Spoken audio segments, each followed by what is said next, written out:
आज लाल कृष्ण आडवाणी को भारत रत्न दिए जाने का ऐलान हुआ। इसकी जानकारी खुद प्रधानमंत्री नरेंद्र मोदी ने दी। कुछ दिनों पहले आडवाणी ने कहा था कि मोदी को राम मंदिर के लिए भगवान राम ने चुना था और आज आडवाणी को भारत रत्न देने का फैसला भी मोदी ने किया। जब मोदी प्रधानमंत्री बने तो आडवाणी और मोदी के बीच कई थ्योरी डालने की कोशिश की गई, लेकिन इससे ना मोदी को फर्क पड़ा और ना ही आडवाणी को और ना ही बीजेपी को, क्योंकि जो लोग मोदी और आडवाणी के रिश्तों को नहीं जानते हैं वही ऐसी बातें कर सकते हैं। मोदी के लिए आडवाणी क्या है, आडवाणी के लिए मोदी क्या है, आज खुद नरेंद्र मोदी से जानिए। जब मोदी पर संकट आता तब आडवाणी सामने आ जाते। जब मोदी प्रधानमंत्री बनते तो आडवाणी प्रस्तावक बनते। जब आडवाणी सामने आते मोदी हमेशा सिर झुकाते दिखते। ये रिश्ता क्या कहलाता है?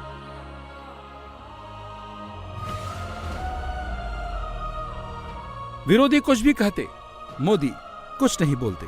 आडवाणी का आदर करते, सबसे बड़ा सम्मान समर्पित करते। ये रिश्ता क्या कहलाता है?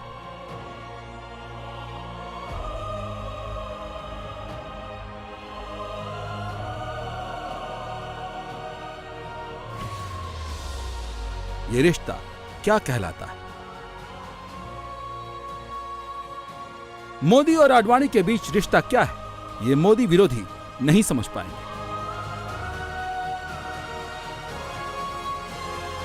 मोदी को जो जानते हैं वही इस रिश्ते का मतलब जान पाएंगे।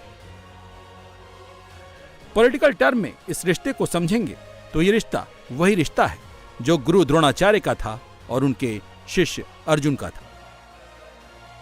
गुरु ने सिखाया, गुरु ने बताया, सियासत की राह पर कैसे चलना है ये बतलाया। अब अर्जुन का वक्त आया है, अपने द्रोणाचार्य को गुरु दक्षिणा में सबसे बड़ा सम्मान दिलाया है।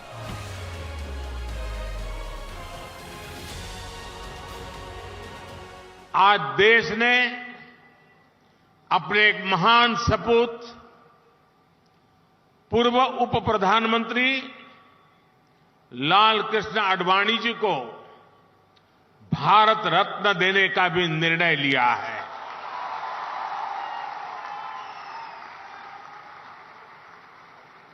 भारत के उप प्रधानमंत्री, गृह मंत्री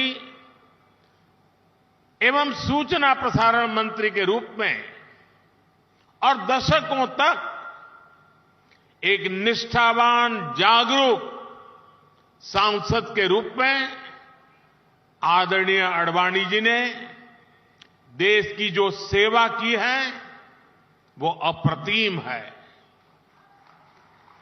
आडवाणी जी का ये सम्मान इस बात का प्रतीक है कि राष्ट्र की सेवा में अपना जीवन खपाने वालों को राष्ट्र कभी भुलाता नहीं है।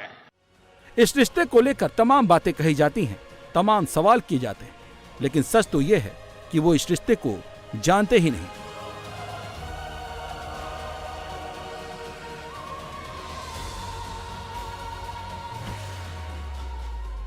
ये आडवाणी ही थे जिन्होंने मोदी को जाना, पहचाना, अपने साथ रखा, आगे बढ़ने का मौका दिया। 1984 में 2 सीट मिलने के बाद आडवाणी ने पार्टी की राज्य इकाइयों में ऑर्गेनाइजिंग सेक्रेटरी के पद को फिर से मजबूत किया। गुजरात में मोदी ऑर्गेनाइजिंग सेक्रेटरी बने तो उनके पीछे आडवाणी ही थे। संघ के कामों में और पार्टी के कामों में मोदी की मेहनत की वजह से 1987 से लेकर 1996 तक मोदी संगठन महामंत्री रहे। उस वक्त आडवाणी के चश्मे में मोदी अच्छी तरह से बैठ चुके थे। 1987 में आडवाणी की न्याय यात्रा, 1989 में लोक शक्ति यात्रा, 1990 में अयोध्या रथ यात्रा को सफल बनाने में मोदी ने जी तोड़ मेहनत की। लेकिन मोदी और आडवाणी के रिश्ते में सबसे ज्यादा मजबूती 1990 में आई, जब लाल कृष्ण आडवाणी ने राम रथ यात्रा की शुरुआत की।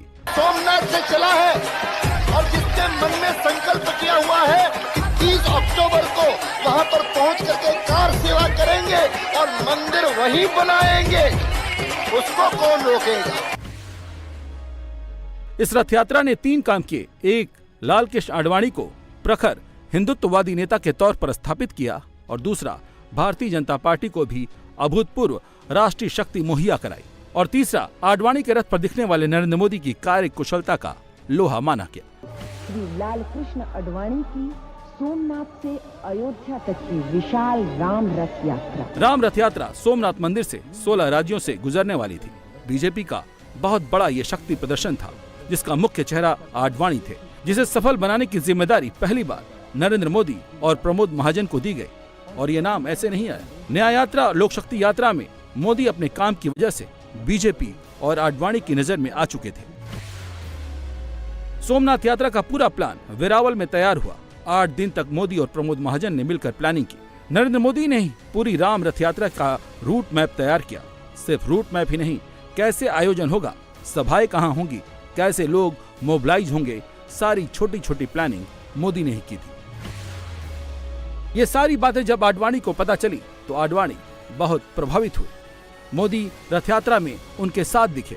तमाम तस्वीरें हैं जिसमें देखा जा सकता है कि आडवाणी के रथ यात्रा के साथ मोदी दिखाई देते हैं। सोमनाथ से लेकर मुंबई तक मोदी आडवाणी के साथ रहे। तब तक यात्रा अपना मूड बना चुकी थी। आडवाणी बड़े नेता थे। उनकी नजर में मोदी का आना उनके पॉलिटिकल कैरियर का सबसे मजबूत हिस्सा था। वैसे भी वो कम एक्सप्रेस करते हैं, जीवन भर में वो कम शब्दों वाले इंसान रहे, बट स्वाभाविक उनकी आंखों में आंसू थे। और इस चीज़ की संतुष्टि और खुशी दोनों है कि उन्होंने अपना पूरा जीवन देश की सेवा में लगाया है।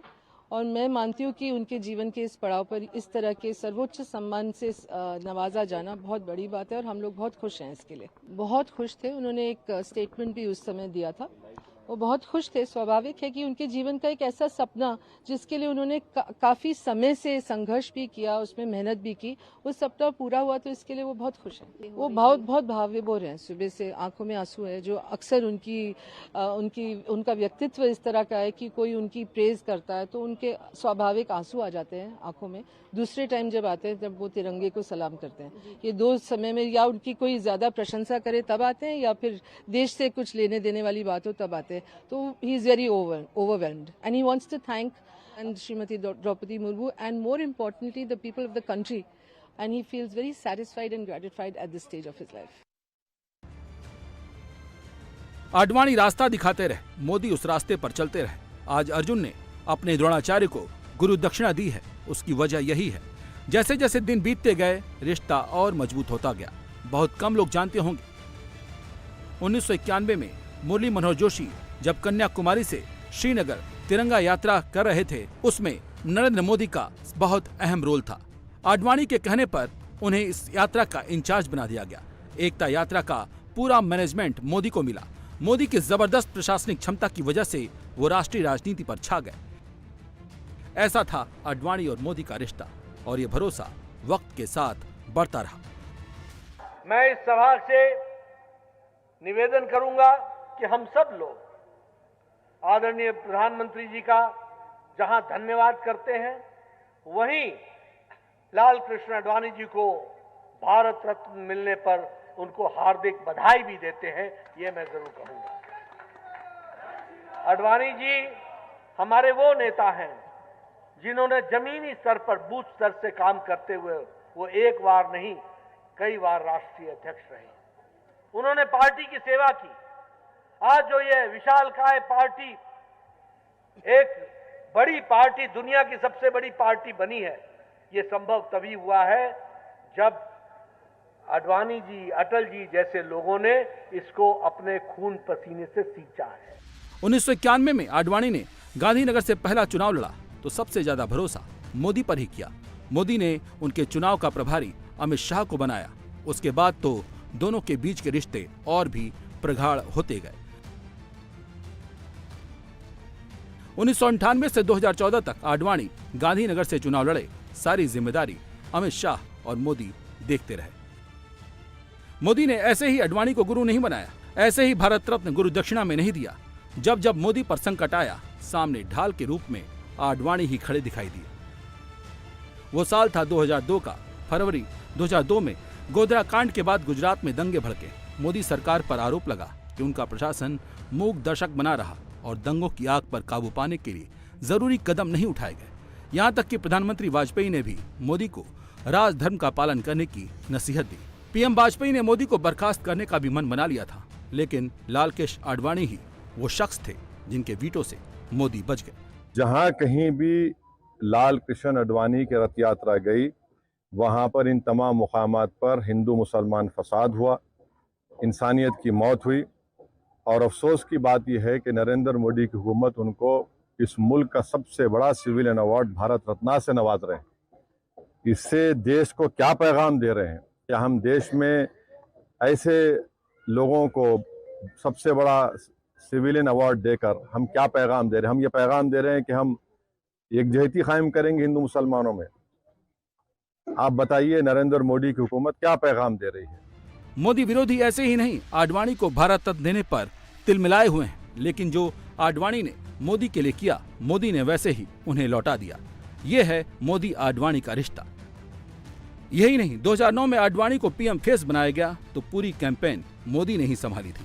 गुजरात प्रदेश के मुख्यमंत्री के नाते इस प्रदेश को इतनी ऊंचाइयों पर पहुंचाने वाले नरेंद्र भाई को अपनी शुभकामनाएं प्रेषित करने के लिए आया था। गुजरात में अगर कई मामलों में एक मॉडल शासन का रूप धारण किया है, तो उसमें बहुत बड़ी भूमिका है कि शुरू से लेकर के नरेंद्र भाई इस बात के लिए दृढ़ संकल्प थे कि मेरी सरकार में ईमानदारी से काम होगा, बेईमानी को बर्दाश्त नहीं किया जाएगा। 21वीं शताब्दी यह भारत की शताब्दी बनेगी। यह तब हो सकेगा जब भ्रष्टाचार के प्रति और आतंकवाद के प्रति एक जीरो टॉलरेंस का एटीट्यूड होगा।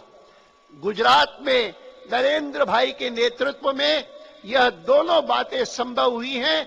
बातें तमाम हुई, ये भी कहा गया मोदी और आडवाणी के बीच रिश्तों में खटास आ गई, लेकिन सच्चाई तो यह है कि कभी ऐसा भाव मोदी का रहा ही नहीं। मोदी ने आडवाणी का हमेशा सम्मान किया और अब भारत रत्न देकर इस रिश्ते को नई पहचान दे दी।